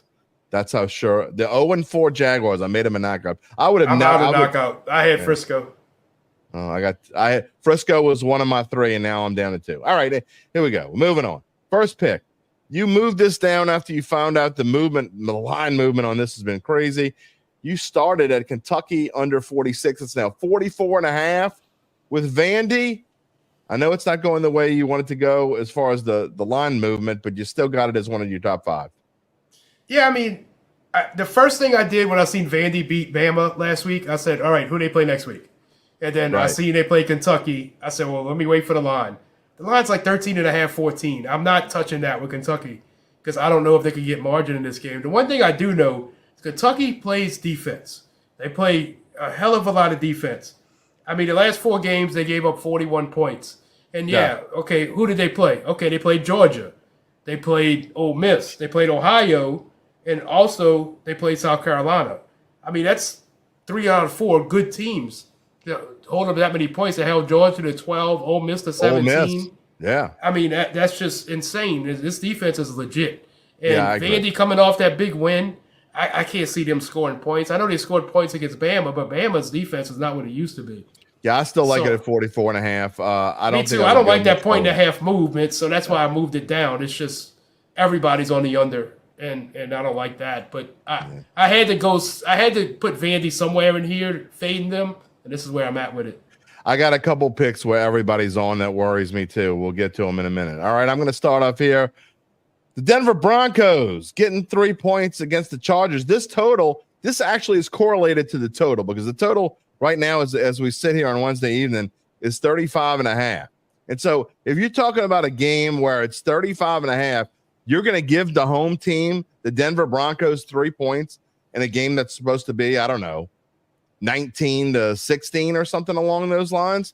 So I think that this is great value here. I'm not a believer in the Broncos like a lot of people are. It has nothing to do with Sean Payton. It has nothing to do with Bo Nix. I'm actually down on the Chargers as much as anything. And I just think that a division game on the road, you know my golden rule. Give me 3 points. Give me the Broncos.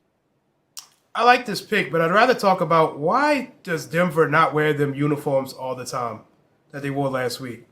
It's so pretty. Why do the Saints not wear Orange that? Crush. It's insane, these uniforms that people, they wear it, and they wear the old school ones, and everybody's like, oh, this looks great. Whoa, why did we change? They look like a USL. I mean, look at this logo. It's terrible. They look like a UTEP.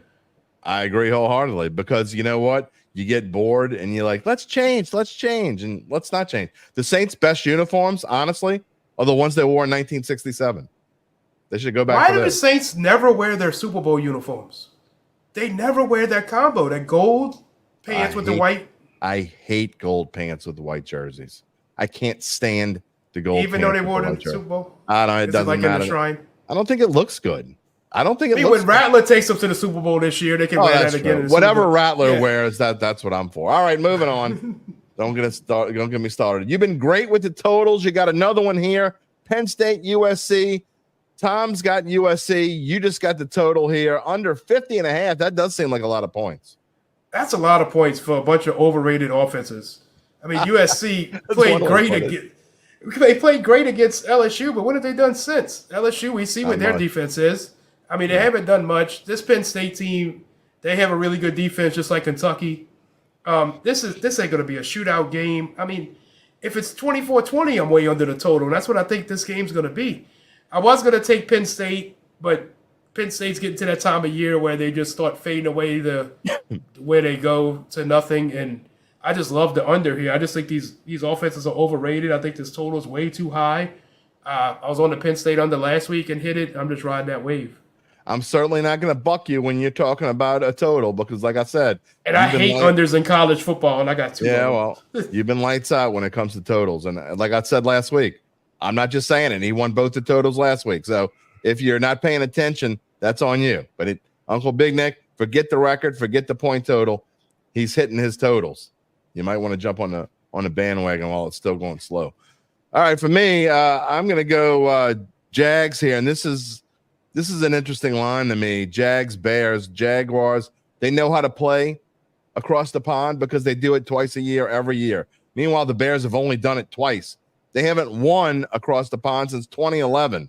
And now all of a sudden everything's great with Caleb Williams. Look, I don't necessarily think the Jags are going to go on this run. I don't necessarily think they're going to save Doug Peterson's job. In fact, I don't think that because they're about to hit a stretch of 3 or 4 games coming up in 2 weeks when they come back home from England, where they've got a brutal schedule again. They could easily be 2-8 or 2-9, or 3-7 or something along those lines. But I do think they get it done here. I do think they win this game and get a little bit of momentum before they run into that brutal stretch again.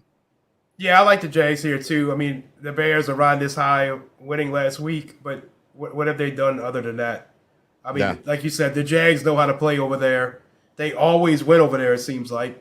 I can see them winning 3 in a row and then coming back home and losing 3 in a row, like coming back down to normal.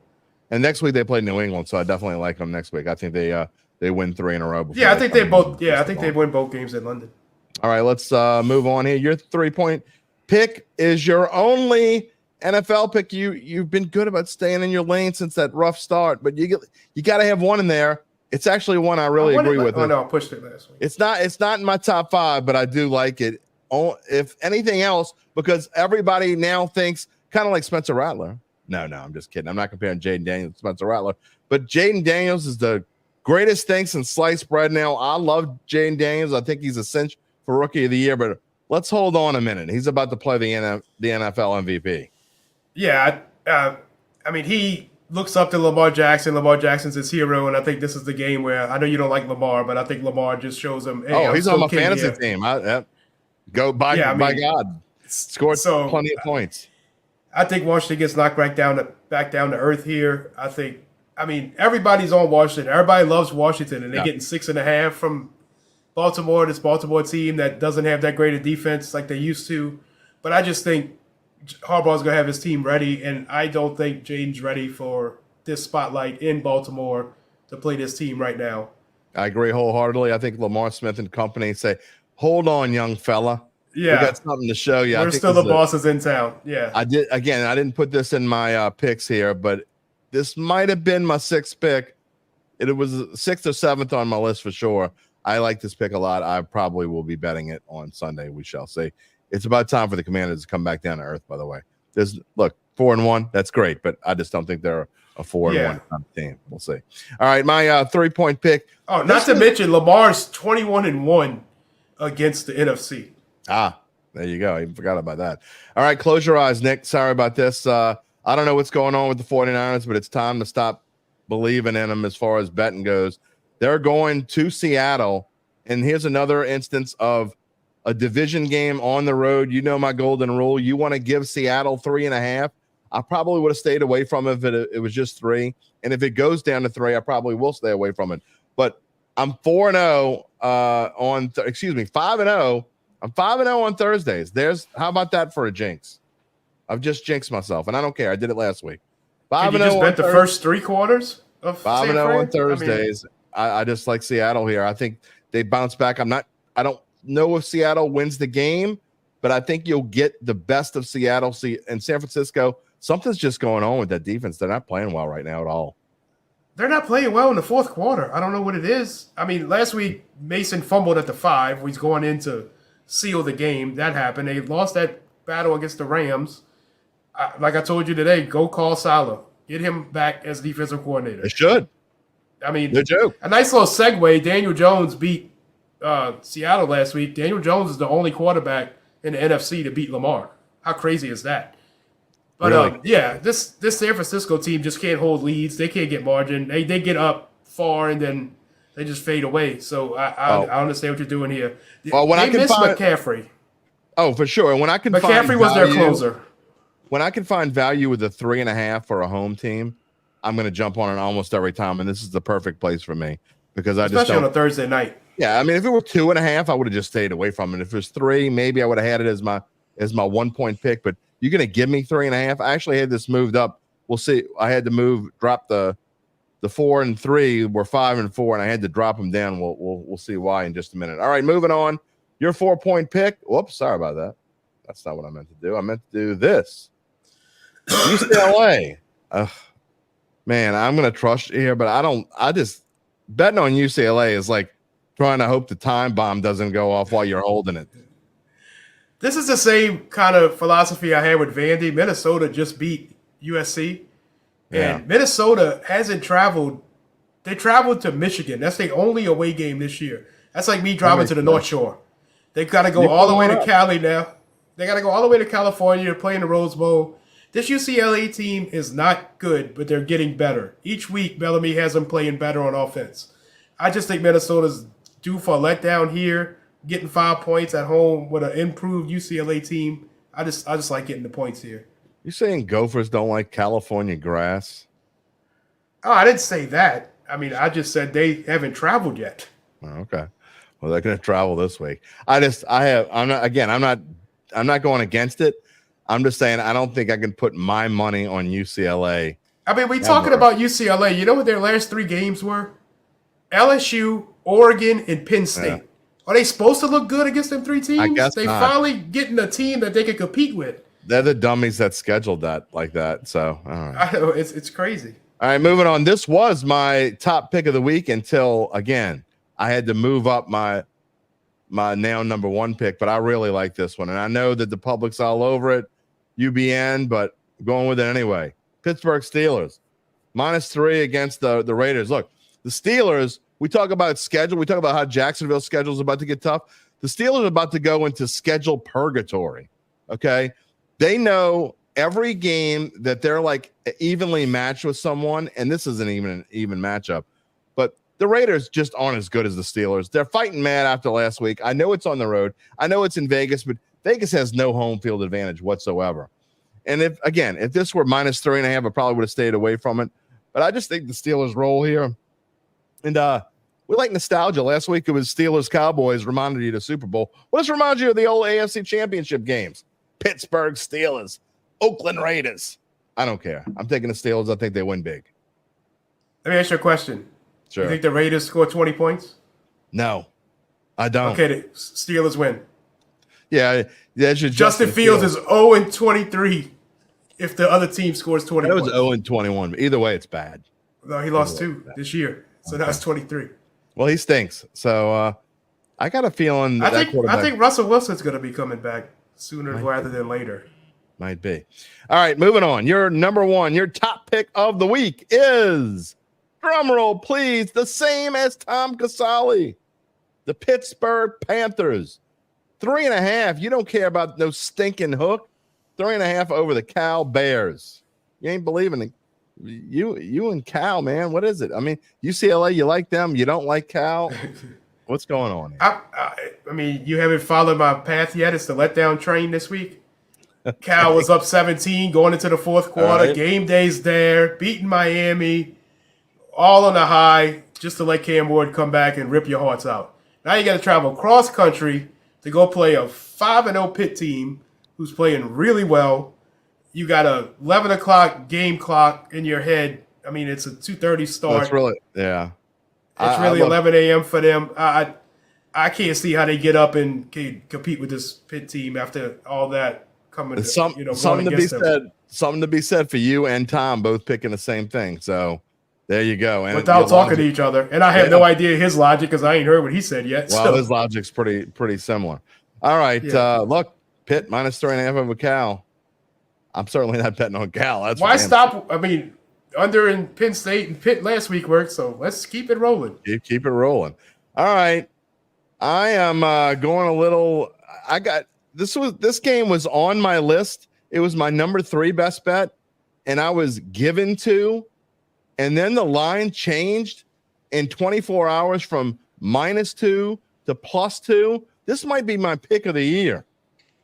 The Indianapolis Colts. I just don't understand what bettors keep thinking they see in the Tennessee Titans. Will Levis is terrible. The Titans are terrible. Sure, their defense is okay, great. So it'll be 10-7. I don't give a damn what the score is. You're going to give me 2 points? I just don't understand this at all. I don't care if it's Anthony Richardson. I don't care if it's Joe Flacco, because really the Colts, their power rating doesn't change all that much no matter who it was. I'd almost rather Flacco play. They're not telling us who's going to play. That may have had something to do with it, but I still don't understand this line whatsoever. You think the Browns wish they still had Flacco? He took them to the playoffs last year. Exactly. Better than Deshaun Watson.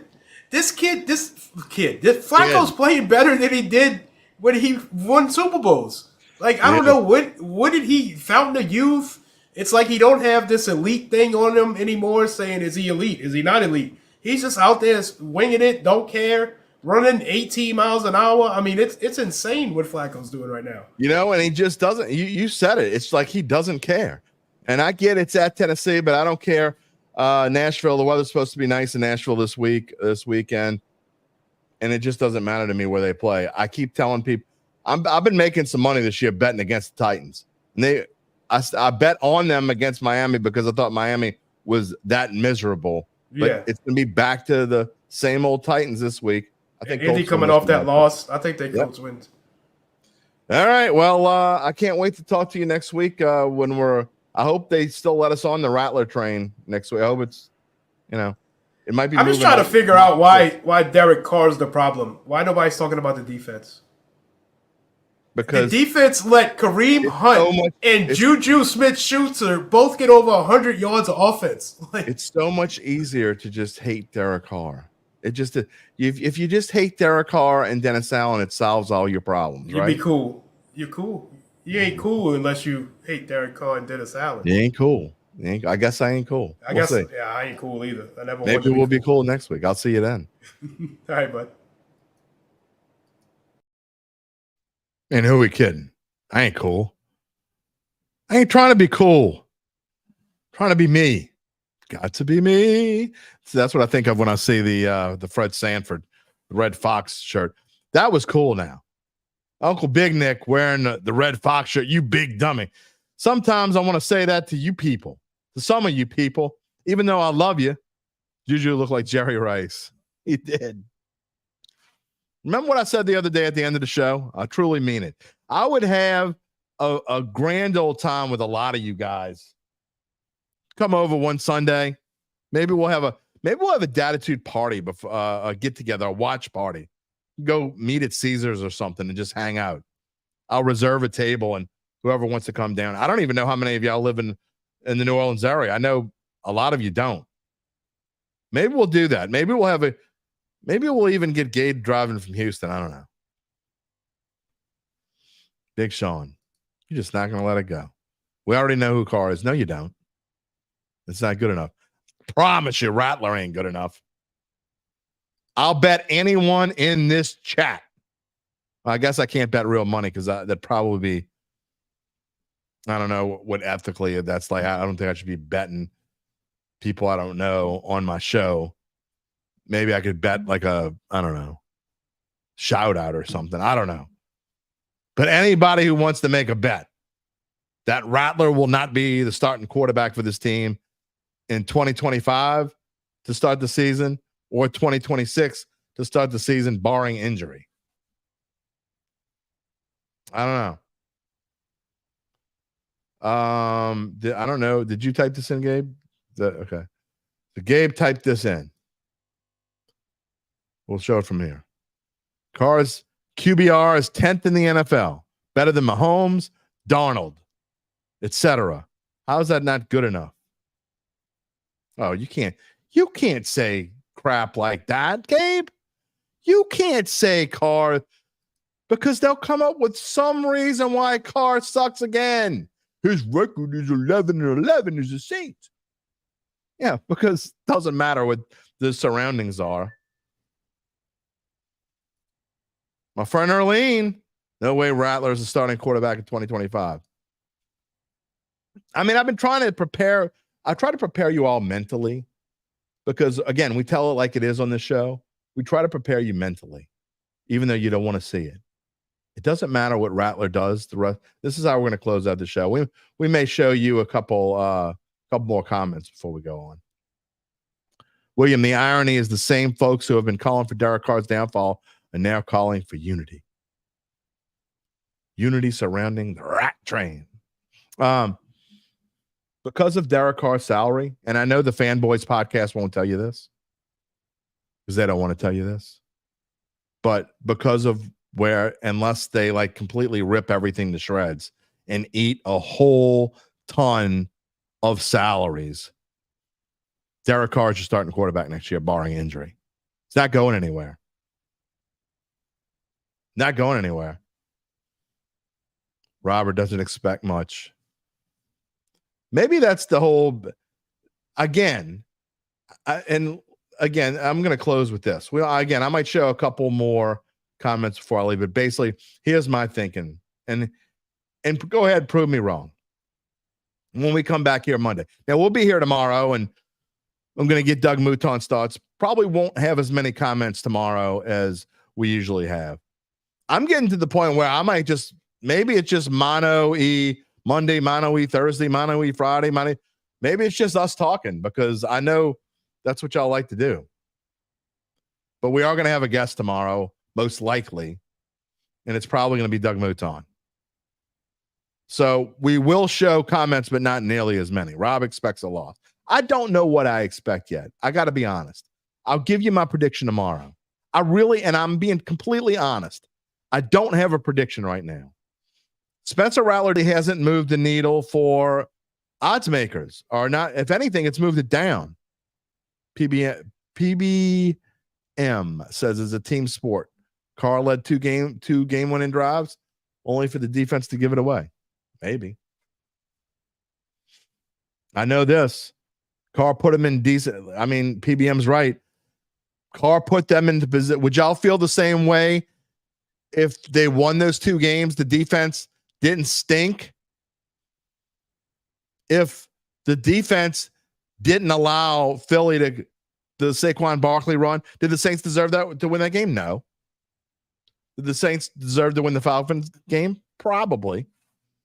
But would y'all be in here saying all the same crap, asking me what Carr's winning percentage is and all this stuff if the Saints were 4-2 right now? Or 4-1, would they play 5 games? 4-1. If they won the Eagles game and the Falcons game, they didn't. There was no way they were winning the Chiefs game. At no point did they deserve to win the game or whatever. But if the Saints had won the games that Carr put them in position to win, and the defense hadn't given both of those games away, like PBM said, would y'all be in here spewing the same nonsense? No. You like the roach who only comes out in the light? You come out in the light and you come out when there's food on the floor. The only time you come out. You like where were you the first 2 games? Except for Big Sean. Big Sean, I give it to him. He was saying all this stuff, but none of you other people were. I get it. Big Sean never liked Carr. I get it. He usually comes with good reasoning. I don't know about today. But I'm just saying. Would all you numbnuts become climbing out the woodwork to bash on Carr? Had the Saints won the first 4 games with 4-1 and Carr still got hurt this past week, and would you still be as excited about the rat train? What about the pick 6? That did not cost the Saints the game.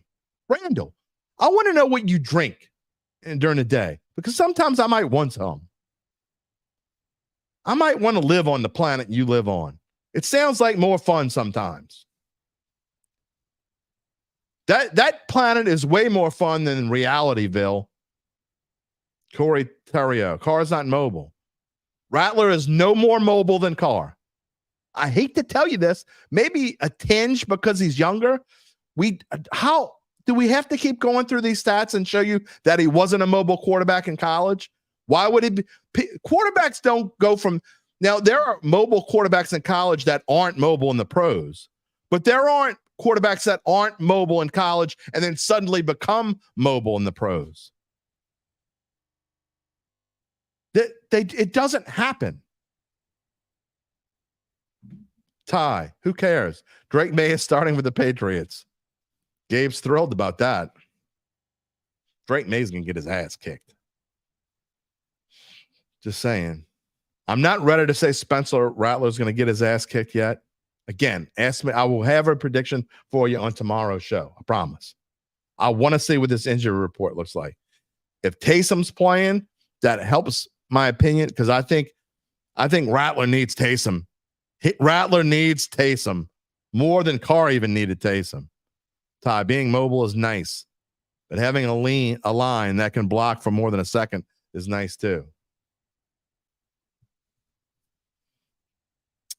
Yeah, you're right. I said that it didn't cost us the game. No, he threw a pick 6.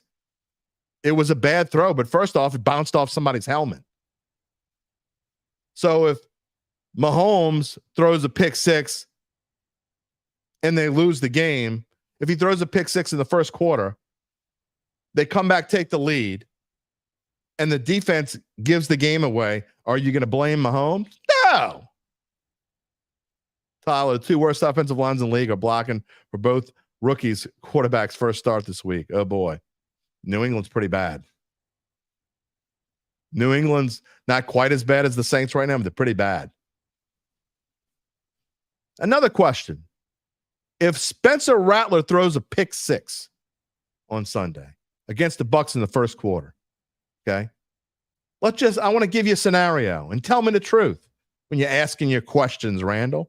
If Spencer Rattler throws a pick 6 in the first quarter and Tampa Bay leads 7-0, and then he comes and plays mediocre and he gives the Saints a 17-13 lead with 58 seconds left, and he drives them down the field and he scores that go-ahead touchdown. And then the defense allows Tampa Bay to score a touchdown and win it 20-17. Are you going to blame Spencer Rattler? Ain't a chance in hell you're going to blame Spencer Rattler. Not a chance in hell. Just saying. Be consistent. Don't tell me something matters for one and it doesn't matter for the other. I don't understand the hate for Derek Carr. We know what he is. Yeah, he's a good quarterback. He's a top 12 quarterback. He's consistently in the top 12 of every year. I think there's been 1 year, the last 10 years, he wasn't in the top 12, and he was 14th or something along those lines. Quarterbacks make mistakes. Of course, he made a mistake. He made a mistake against Kansas City. Terrible throw. I sat here and blasted him for it. He should have never made the throw he made against Kansas City. Is that the reason why the Saints lost? No.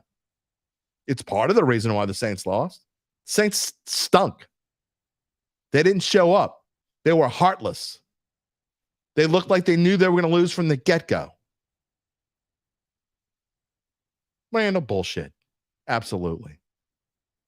You're so full of it, dude. Charles Mangus, they draft a lot of O-line players. Carr will be around the next 2 years. If the Saints have a good O-line, then you really hate him because Derek Carr's really not going anywhere. Anyway. All right, we got to wrap it up here. I know we could keep talking. I say this all the time, and I mean it. I mean, we're at an hour and 40 minutes. This is the longest show we've had in over a year for sure. We got to wrap it up. So I appreciate the comments. I appreciate the love. I appreciate the Dattitude family. We don't have to agree. I'm not joking. I would love to sit here and have just like watch a game with y'all. Maybe we'll pick a Saints road game later in the season where we'll go meet up somewhere and watch a game. I'd invite you to my home studio. My wife would probably kill me. Erlene, thank you. I miss you, by the way. I haven't seen you in a long time. John Pace, let's go Saints. Wish I was going to be there for the game. I wish you were going to be here too. By the way, if anybody's looking for tickets, John's got tickets. I don't think he sold them yet. Reach out to me. If you're looking for tickets, John's got some very reasonably priced. I will get you in touch with John. So get in touch with me. But again, I'm serious. We're going to find a way to get the Dattitude family, the Dattitude family together and watch a game together when they got a road game. I'm at the home game, so I can't do it for a home game. I'm in the press box during home games. We're going to find a way to do it. We don't have to agree. It's like my brothers. It's like my son. My son's on y'all side. Nick says, UBN says, he doesn't know what. Yeah, you do. You know you would be there. My son's on y'all side. He'd be laughing at all y'all getting on me. Y'all are right. I know. It's hard to believe UBN. Rattler has not sold this thing out. Well, it's a sellout officially. But if you want to go see the Rat Train, John Pace got tickets. Let me know. Oh, no. Never mind. He sold them. I'm sorry. Maybe. Are you coming in for Denver? I don't know. What am I going to do if Rattler turns out to be the next Tom Brady? I'm going to start taking drugs. I don't know. That ain't going to happen. I mean, I want to live in the same planet you live on. Reality sucks sometimes. I'd love to live in La La Land. Is there any more room in La La Land? I'll come hang out with y'all. Y'all don't have to come out and hang out with me. Oh, man. It's going to be a fun week. No matter what happens Sunday, I don't know. If he really, really sucks, I know half of y'all ain't going to come back. I just want y'all to promise me that Monday y'all going to be here. Whether he sucks, whether he's average, whether he's great. Any of those three combinations, whether he plays a series and whether the O-line stinks, no matter how you want to do it, just promise me you're going to be here Monday. We're going to have a lot of fun together on this Mono-E Monday. Bobby Williams unleashing the Rattler. No doubt. Come back Monday. No matter what happens, you got to promise. I don't want to hear it if he throws 3 picks and they have to yank him. Don't disappear. You got to come back. I swear I won't take victory laps.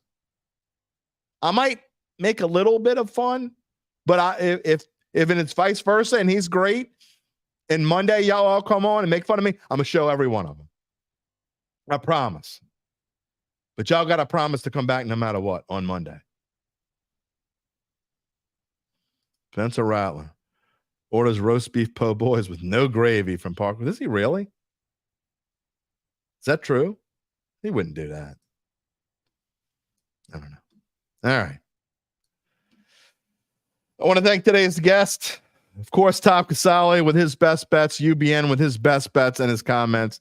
I want to thank you, the people, the Dattitude family, for one day today.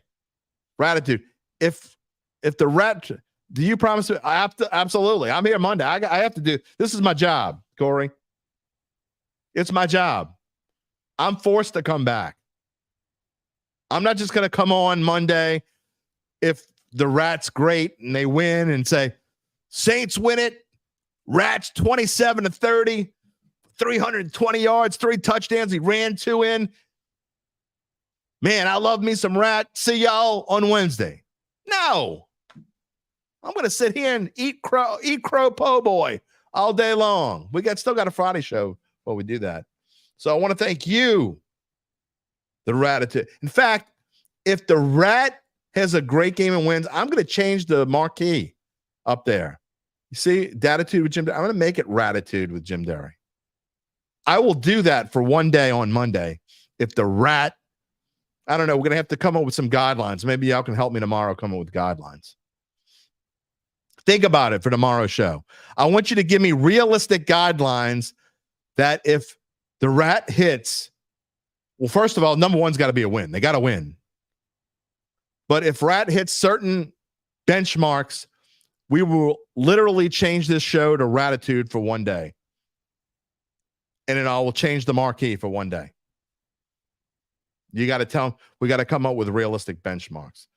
Got to also thank, before we go off the air, of course, our favorite Houstonian.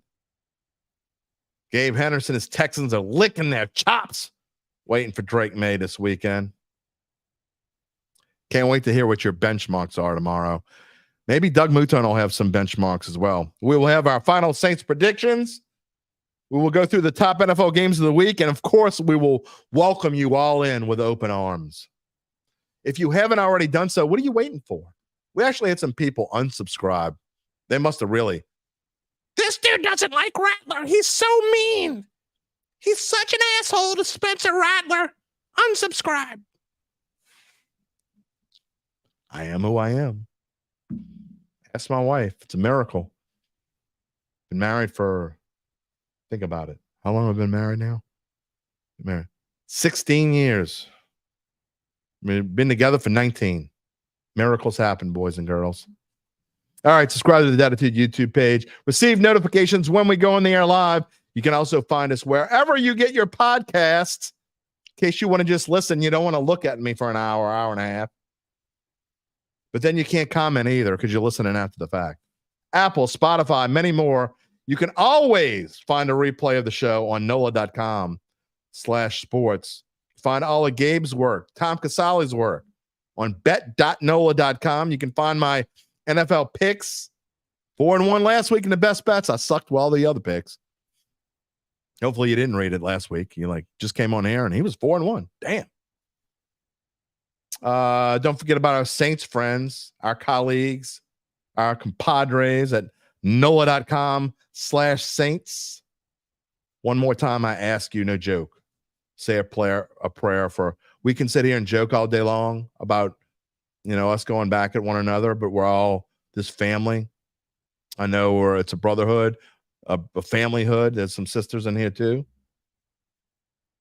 And even if you don't agree with me, I still love you. And I hope y'all feel the same way about me. But how about some love for our friends in Central Florida? Talked to my stepmom earlier. They did lose power, but she is about 70 miles north of Tampa, so it wasn't quite as bad for her. She's doing okay. There's a lot of people in Central Florida who are not doing okay today. From the west coast of Central Florida to the east coast of Central Florida, even down south towards Palm Beach and Miami. It was a rough day. So our prayers, our thoughts go out to them. Till then, till tomorrow, we will see you then. Everyone have a great evening. Let's see if I can go 6-0 on Thursdays. We don't need the Seahawks to win, but we need them to cover, right? We'll see what happens. And we will see you tomorrow. Peace and love, my friends. If you're looking for the latest scoop and in-depth interviews on the Saints, the NFL, the Pelicans, LSU, along with the best bets of the week, then lucky you. Along with high-powered, in-the-know guests who cover our teams, Jim Derry brings plenty of Dattitude. And he'll always tell you the way it is, or at least the way he thinks it is.